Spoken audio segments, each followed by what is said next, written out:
membiarkan peristiwa pembunuhan-pembunuhan yang di luar norma-norma akal sehat dan di luar hukum-hukum perang yang diakui selama ini gitu. Jadi apa yang disampaikan oleh PS08 di forum internasional tentang sikap dia terhadap Gaza, ya saya pikir bukan hanya sekedar menghentikan pembunuhan. Dengan karakter Pak Prabowo, kira-kira berani nggak Pak Prabowo ini? Saya kira sampai begini, jadi kalau itu kan nanti, setelah dia dilantik, kita lihat siapa Menteri Luar Negeri. Di situ juga menentukan ya. Jadi, karena biar bagaimana, Menteri Luar Negeri itu corong, ya, menjadi juru bicara Presiden. Nah, jadi kita bisa lihat bagaimana sikap pemerintah Indonesia ke depan, ya. Tapi saya pikir dengan ini udah istilah mungkin pembukaan lah. Preambul. Ini preambul. Jadi statement beliau itu preambul tentang sikap dia terhadap persoalan di Gaza. Dan nanti kita lihat, saya yakin bahwa pikiran-pikiran Presiden itulah yang akan disuarakan oleh Menteri Luar Negeri. Ya. Jangan pikiran-pikiran luar negeri, Menteri Luar Negeri, inisiatif sendiri, Presiden, ya. yang kemudian Presiden sekedar iya, ini beda nih. Ini beda. Ngopi, ngobrol politik di Indonesia hanya di Bincang Spesial Jurnal Politik TV, dalam upaya mencerdaskan kehidupan politik di negeri kita.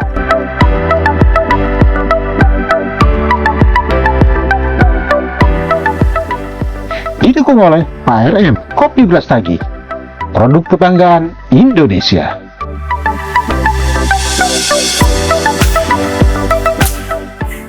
Pemirsa, berjumpa lagi kita dalam Bincang Spesial Jurnal Politik TV bersama visibangsa.com. Pekan lalu, tepatnya pada hari Jumat, ada sikap yang cukup mencengangkan dunia.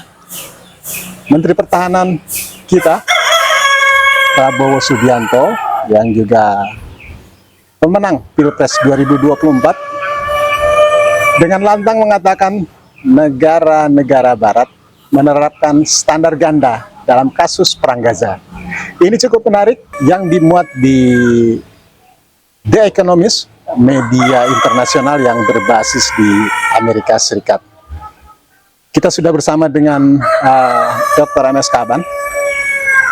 Sejawatnya pada masa lalu, sejawatnya Pak Prabowo, yang mungkin bisa memahami lebih dalam mengapa Pak Prabowo punya keberanian bersikap seperti itu.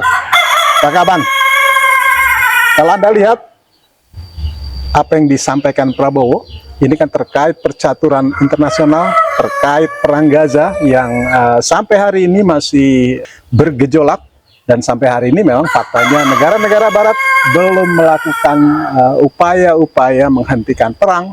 Ya, saya kira apa yang disampaikan oleh Jenderal Prabowo Subianto masih dalam posisi sebagai Menteri Pertahanan, juga sebagai pemenang yang dikukuhkan oleh MK sebagai Presiden. Yang dipastikan akan memimpin Indonesia ke depan ini. Ya, karena keputusan MK itu ya final kan. Jadi Presiden 2024-2029. Jadi statement, ya, pernyataan beliau tentang sikap Barat yang standar ganda, mendua, ya. Pernyataan itu saya pikir itu adalah merupakan ekspresi, ya, rasa kemanusiaan. Rasa kemanusiaan yang paling tinggi, yang paling dalam. Karena memang apa yang terjadi di Gaza, ya, apa yang terjadi di Gaza yang dilakukan oleh pemerintahan Netanyahu, ya, itu kan dari segi hukum internasionalnya, ya, hukum perang, itu kan sudah jauh melanggar, ya. Karena ini bukan perang, ini adalah pembunuhan masif, massal, brutal, ya. Karena yang dibunuh, yang diserang oleh Zionisme pemerintah Israel ini, itu adalah yang memang orang-orang yang tidak boleh, ya. Jadi anak kecil, anak bayi, jadi nenek-nenek, orang tua gitu ya. Jadi ini bukan perang, ini pembunuhan massal, masif. Nah, kemudian respon dunia, ya, respon dunia bisa kita lihat bagaimana perguruan tinggi besar di Amerika, ya, Columbia University, Harvard University, dan kemudian masyarakat internasional di banyak negara-negara Eropa itu spontan, ya, spontan mereka berekspresi bahwa ini genocide, ini pembunuhan, ya, ini bukan perang ini, gitu. Nah, jadi ini harus dihentikan, dicegah, gitu. Atas nama kemanusiaan, atas nama hak-hak asasi manusia, atas nama rasa rasa keadilan, ya, kemudian kebebasan berekspresi dan sebagainya. Saya kira apa yang disampaikan oleh kita katakanlah Presiden 2024-2009 Prabowo Subianto itu adalah sesuatu yang sangat tepat, ya, sangat mengena, dan sekira ini adalah sikap yang akan membangun motivasi, membangun solidaritas rakyat Indonesia yang akan lebih besar, karena suka tidak suka, ya kan, Prabowo itu menjadi presiden di negara penduduk terbesar Muslim di dunia ini, ya. Nah, sementara apa yang terjadi di Gaza itu adalah sebuah peristiwa, ya kalau aku bilang pembantaian, yang itu harus di stop. Ya, jadi negara-negara Barat, negara-negara besar, rakyatnya itu banyak yang memprotes, ya. Tapi kenapa kemudian rakyatnya itu seperti dimusuhi? Padahal selama ini teriak hak asasi manusia, teriak-teriak tentang masalah anti terorisme dan sebagainya itu adalah mereka ini. Tapi ketika perbuatan lebih jahat dari terorisme itu seperti dibiarkan. Nah, jadi menyatakan ini sebagai sebuah standar ganda, Sudah saya pasif, kira ya? itu adalah sebuah hal yang sangat tepat, dan ini akan menumbuhkan semangat solidaritas yang luar biasa, dan ini mengingatkan, ya, jadi harusnya Presiden Amerika Joe Biden, ya, kenapa dia harus menjadi berstandar ganda, ya, kenapa dunia sudah memberikan protes, memberikan pengakuan terhadap Palestina, dipeto, ya kan? Ya, jadi Amerika, ya, kalau saya bilang sih ini pemerintah Amerika, ya, Yang dimaksud pemerintah Amerika, pemerintah ya? Amerika, ya. Jadi pemerintah Amerika kenapa berstandar ganda? Mereka selama ini mau menjadi polisi dunia, ya kan? Nah, tapi faktanya, nah, jadi saya pikir, ya, saya membaca itu merasa tergugah, wah, ternyata PS08 ini masih tetap dengan dengan komitmen kenegarawan, ya, jadi betul-betul negarawan yang punya perhatian, dan itu dia menyampaikan itu tulus, ya, ekspresinya itu betul-betul, ya, ini Barat Anda gimana, ya kan? Nah, jadi ini saya kira satu langkah yang akan membangun sebuah sebuah spirit gitu untuk masyarakat Indonesia yang sangat memberikan perhatian terhadap peristiwa Gaza yang memang itu kita bilang sadis gitu. Pak Kaban, kita teringat pada konflik dulu di Bosnia Herzegovina, Pak Harto kemudian dengan gagah turun langsung ke wilayah peperangan, ya kan, gitu. Dan ini juga mencengangkan dunia. Mungkin nggak dengan kepemimpinan Prabowo ini Indonesia akan kembali mendapatkan wibawa dalam diplomasi internasional, wibawa di dunia internasional. Kira-kira ada harapan nggak nih Prabowo nih?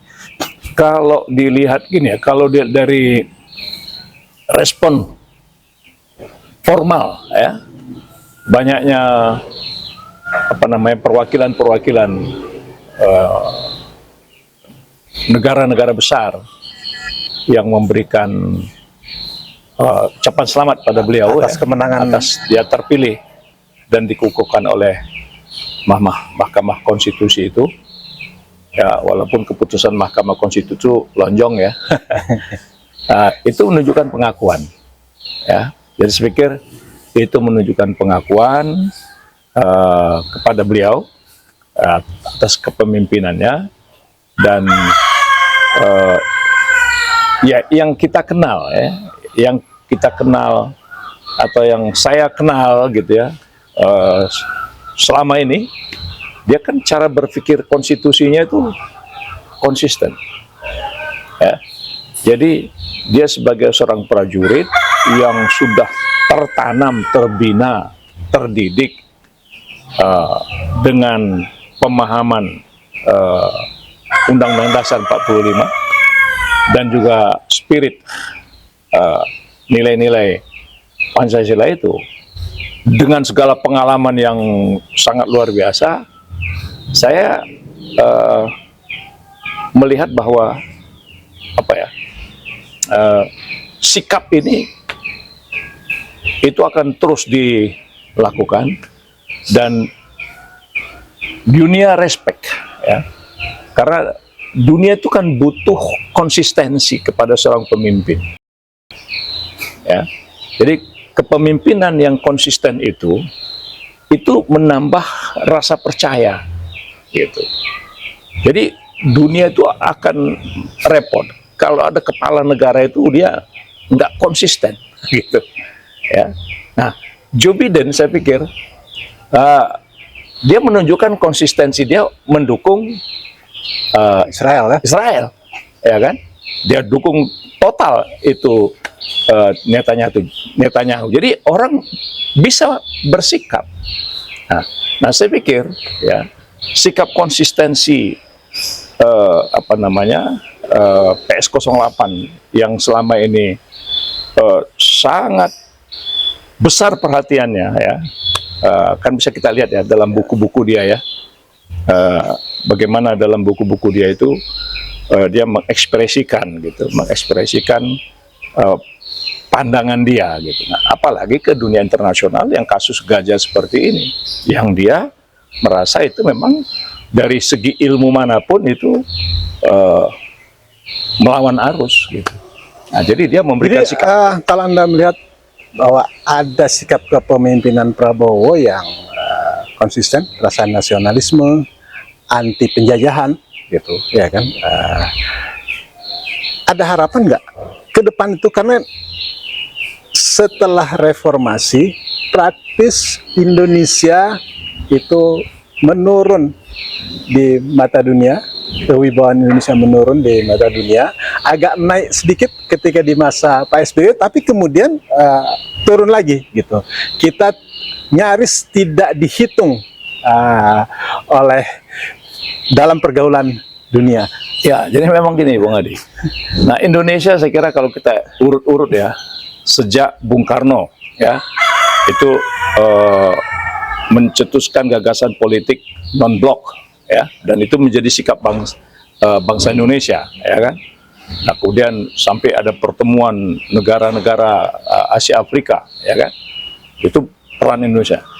Begitu juga Pak Harto ya, Pak Harto selama sekian puluh tahun dia memimpin, betapa besar pengaruh dia di ASEAN ya. Di ASEAN ini sangat besar wibawa Indonesia dengan kepemimpinan Pak Harto, apalagi ketika menjelang akhir masa jabatannya, beliau menunjukkan sikap yang betul-betul elegan, ya, berani datang ke negeri yang sedang konflik, ke Bosnia, ya, karena waktu itu bubarnya negara komunis Yugoslavia, kemudian berdiri negara-negara baru, Dan kemudian Pak Harto waktu itu sebagai orang yang dipercaya oleh non-blok, beliau datang ke bosnya, dan itu dunia memberikan hormat yang sangat luar biasa.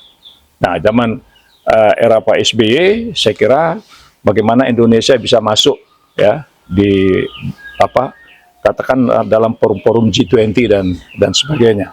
Nah, jadi memang setiap pemimpin itu dia punya era tersendiri di dalam bagaimana mengangkat harkat derajat Indonesia di mata internasional. Hanya di masa kepemimpinan Joko Widodo ini yang Agak redup ya. agak redup karena memang dia malas. Ya. Jadi salah satu presiden Republik Indonesia yang malas mengadakan kunjungan-kunjungan ke luar negeri ini Joko Widodo, gitu kan. Nah, sehingga dunia kurang respect, ya. Dia jadi dunia kurang respect terhadap sikap Joko Widodo ini, gitu kan. Nah, saya kira ini menyangkut kapasitas, ya. Mungkin kapasitas Joko Widodo memang makomnya nggak sampai situlah, gitu kan. Nah, tapi kalau PS08 yang tadi saya katakan, dia mulai dari ketika masih prajurit, ya, dia sudah punya pengalaman internasionalnya banyak, ya. Jadi sekolah di Amerika, ya, kemudian teman-teman gaul dia seperti King Abdullah Jordan, ya. Nah, jadi pergaulan internasionalnya, dan kemudian dia rajin, ya. Coba perhatikan selama dia jadi Menhan, ya kan, dia berapa kali diundang ke Amerika, berapa kali dia ikut dalam forum-forum internasional. Nah, saya pikir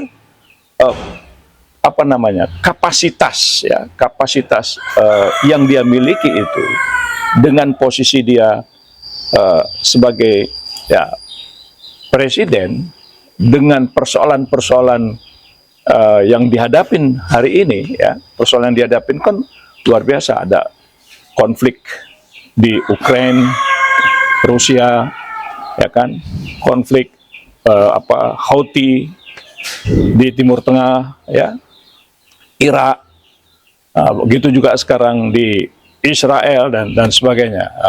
Jadi saya kira konstelasi ini dia ya, saya yakin, ya, karena dia jenderal, ya, jenderal itu kan ilmu perangnya tinggi, jadi dia bisa melihat ini secara objektif, ya. Dan inilah peran yang akan dia buat, sehingga ini tadi saya katakan ini akan mengangkat semangat, mengangkat spirit dan motivasi, rasa percaya diri bangsa Indonesia terhadap masyarakat dunia internasional ini, gitu.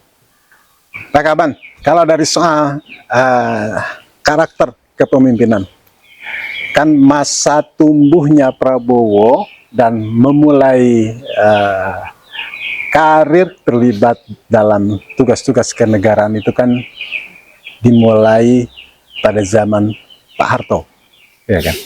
Kira-kira dia belajar nggak ini sama Pak Harto? Pak Harto waktu itu kan mertuanya itu. Jadi gini, Bung Adi, ini jenderal satu ini kutu buku, ya. Jadi aku pikir jarang orang rajin baca buku. Nah, Prabowo rajin ya baca buku. ya, SBY juga salah seorang jenderal yang kita bisa lihat kan bahasa, kalau SBY ngomong tuh kan enak kita mendengar. Jadi bahasa yang dia sampaikan itu runtut, gitu. Nah, saya pikir ini juga, ya, yang paling tidak yang aku lihat dari buku yang ditulisnya, dan kemudian betapa dia rajin berdiskusi. Bayangkan ya, dia mau berdiskusi dengan Ridwan Saidi. Nah, coba bayangkan, kita tahu Bang Ridwan Saidi ini kan orang yang jeplak, Ya. ya kan? Ya, jadi Bang Ridwan Saidi almarhum itu kalau dalam diskusi ngomongnya kan Senanya aja. enggak. Nah, Bowo itu bisa diskusi dengan Ridwan Saidi, ya. Nah, dia bisa, ya, dengan Zimli apa segala. Jadi artinya apa? Ini orang rajin baca buku. Ya, jadi kalau pemimpin rajin baca buku, kan bisa kita katakan kecerdasan gitu. Ya. Kita dulu kemarin itu misalnya ini Anies misalnya kan. Salah satu Anies kan karena dia cerdas. Jadi perkara cerdas ini masing-masing nih. Nah, jadi ini kalau dilihat dari kebiasaan dia mau membaca data-data. Nah, jadi rajin membaca data-data, informasi dan sebagainya. Saya kira itu salah satu yang membentuk karakter kepemimpinan dia. Ya. Jadi kepemimpinan yang dibarengi dengan informasi yang luas, pengalaman yang cukup, dan paham terhadap persoalan yang sedang dihadapin. Nah, mudah-mudahan itu bisa mengatasi banyak masalah. Ya, mengatasi banyak masalah. Nah, kalau kita perhatikan dari ketika beliau mengomentari tentang masalah gajah, saya pikir itu memberikan harapan. Itu ada harapan. Ya, pemimpin itu harus memberikan harapan. Pak Kaban, kembali nih ke soal sikap Prabowo terkait, kalau Anda sebutkan tadi, ini bukan perang Gaza ini, tapi ini genocide, pembunuhan. Nah, Prabowo dalam tulisannya di The Economist itu, poin pentingnya adalah hentikan perang. Tidak ada pilihan lain menurut Prabowo, hentikan perang. Kemudian Prabowo juga menjelaskan bahwa dia sebagai Menhan juga sudah mengerahkan daya yang dimiliki oleh Indonesia, mengirim bantuan dan lain sebagainya dalam misi-misi kemanusiaan. Kepemimpinan Pak Prabowo ke depan ini, kira-kira apa yang sebaiknya dilakukan dalam konteks genosida di Gaza ini? Ya, saya kira setuju. Jadi perang ini harus dihentikan. Ya. Jadi dunia, Joe Biden, ya, kemudian PM, Prime Minister United Kingdom, itu harus memaksa, ya, dunia harus memaksa bersama dengan US ini untuk menghentikan perang, bukan perang lah, pembunuhan massal ini yang dilakukan oleh pemerintahan Israel di Gaza. Jadi, tetapi ya, saya yakin banyak juga orang akan mungkin sependapat dengan apa ya. Jadi bukan hanya sekedar hentikan perang, ya kan? Hentikan pembunuhan ini. Ya. Jadi stop pembunuhan ini, sekaligus bagaimana ya menyeret Netanyahu ini ke Mahkamah Internasional. Ya. Mesti dia dihukum karena kita membangun sepakat dengan United Nation itu kan karena kita ingin dunia ini betul-betul damai, ya, semua itu saling diselesaikan dengan dialog, ya, diselesaikan dengan perdebatan-perdebatan di forum internasional. Saya kira persoalan Palestina itu kan sudah selesai. Hampir seluruh dunia mendukung untuk menjadi sebuah negara merdeka. Hanya veto yang dikeluarkan oleh Joe Biden ini yang menurut saya itu menjadi sebuah tanda tanya besar. Ya, benarkah Joe Biden ya, sebagai seorang presiden negara superpower yang mau menjadi polisi dunia, tapi membiarkan peristiwa pembunuhan-pembunuhan yang di luar norma-norma akal sehat dan di luar hukum-hukum perang yang diakui selama ini gitu. Jadi apa yang disampaikan oleh PS08 di forum internasional tentang sikap dia terhadap Gaza, ya saya pikir bukan hanya sekedar menghentikan pembunuhan. Dengan karakter Pak Prabowo, kira-kira berani nggak Pak Prabowo ini? Saya kira sampai begini, jadi kalau itu kan nanti setelah dia dilantik, kita lihat siapa Menteri Luar Negeri. Di situ juga menentukan ya. Jadi karena biar bagaimana tuh Menteri Luar Negeri itu corong, ya, menjadi juru bicara Presiden. Nah, jadi kita bisa lihat bagaimana sikap pemerintah Indonesia ke depan, ya. Tapi saya pikir dengan ini udah istilah mungkin pembukaan lah. Pembukaan, preambul. Ini preambul. Jadi statement beliau itu preambul tentang sikap dia terhadap persoalan di Gaza. Dan nanti kita lihat, saya yakin bahwa pikiran-pikiran Presiden itulah yang akan disuarakan oleh Menteri Luar Negeri, ya. Jangan pikiran-pikiran luar negeri, Menteri Luar Negeri, inisiatif sendiri, Presiden, ya. yang kemudian Presiden sekedar iya, ini beda nih, ini beda. Jadi kalau yang sekarang terjadi itu kan Menteri Luar Negeri itu bagaimana dia mengolah apa bahasa yang harus dia sampaikan, ya kan, baru disampaikan ke Presiden. Kalau ini enggak, ya, kalau ini memang dia punya pemikiran gitu, punya sikap gitu. Ini kalau dilihat dari kapasitas yang dia miliki gitu. Baik, Pak Kaban, kita lihat saja perkembangan berikutnya dan kita titip harapan-harapan kepada pemimpin baru kita, Ya, Prabowo Subianto. Iya, terlepas dari hasil proses semua ini gitu ya, tapi artinya ada pemimpin itu lebih baik, ya kan? Jadi kita lihat, nah kemudian kita berharap keadaan ini bisa lebih bagus dan karena Indonesia akan mengalami kesulitan, ya, kesulitan yang berat kalau situasi internasional ini tidak stabil, tidak aman gitu. Karena sekarang sudah kelihatan, sekarang sudah terasa, ya, bagaimana nilai rupiah kita, ya, begitu terpuruk. Nah, saya pikir dengan ada pemimpin yang memiliki leadership dan kapasitas dan mampu memberikan kepercayaan kepada dunia, nah, ini bisa menaikkan nilai gitu. Itu aja. Baik, terima kasih Pak Kaban. Pemirsa, nantikan perkembangan menarik berikutnya seputar dunia politik, terutama di bawah kepemimpinan pemimpin baru kita, Prabowo Subianto. Billahi taufiq wal hidayah. Wassalamualaikum warahmatullahi wabarakatuh. Merdeka! Merdeka! Ngopi, ngobrol politik di Indonesia hanya di Bincang Spesial Jurnal Politik TV. Dalam upaya mencerdaskan kehidupan politik di negeri kita.